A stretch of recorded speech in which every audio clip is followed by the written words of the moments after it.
गुढीपाडवा आणि चैत्र नवरात्रीच्या पावन पर्वानिमित्त अमरावतीतील शोभानगर परिसरात भक्तिमय वातावरण पाहायला मिळालं।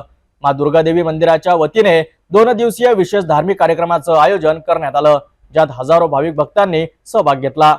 माँ दुर्गादेवी मंदिर शोभानगर अमरावती यांच्या वतीने गुढीपाडवा व चैत्र नवरात्र उत्सवाच्या निमित्ताने 4 व 5 एप्रिल रोजी भव्य 2 दिवसीय धार्मिक कार्यक्रमांचे आयोजन करण्यात आले। 4 एप्रिल रोजी श्री सप्तशक्ती विजय ग्रंथाची 1111 भाविक भक्तांच्या उपस्थितीत महापारायण सोहळा संपन्न झाला।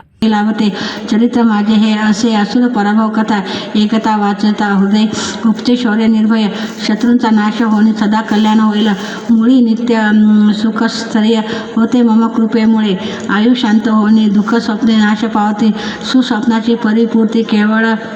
संपूर्ण परिसरात मंत्रोच्चारांनी भक्तिमय वातावरण झालं।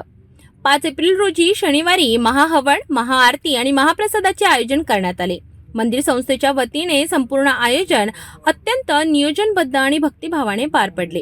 दरवर्षीप्रमाणे यावर्षीही शहरातील नागरिक मोठ्या संख्येने या कार्यक्रमात सहभागी झाले आणि दुर्गा मातेला अभिवादन केलं। चैत्र नवरात्र निमित्त देवीच्या विविध रूपांची पूजा हवन आणि पारायणाच्या माध्यमातून भक्तांनी आध्यात्मिक अनुभव घेतला।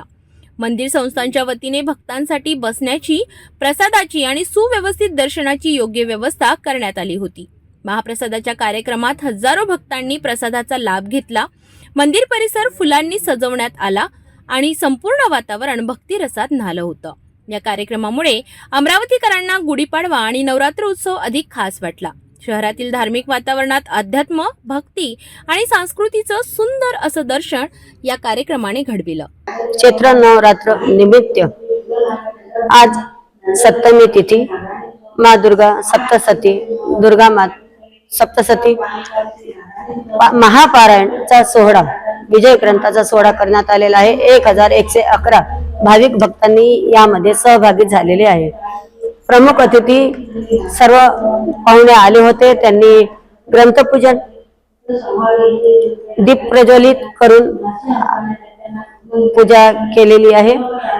तसेच माननीय श्री सरलाताई टोकसे यांच्या हस्ते मी नम्रतेचे मुखवादन पारायण ग्रंथाचे पाठ केलेले आहे आणि सर्व भाविक भक्तांनी यांचा भरपूर लाभ घेतलेला आहे। गुढीपाडवा आणि नवरात्र उत्सवाच्या निमित्ताने अमरावतीतील शोभानगर परिसरात भक्तिसरात न्यायलेला हा धार्मिक सोहळा भावी भक्तांच्या मनात दीर्घकाळ लक्षात राहील। अशाच भक्तिपर्वाची माहिती घेण्यासाठी बघत रहा सिटी न्यूज।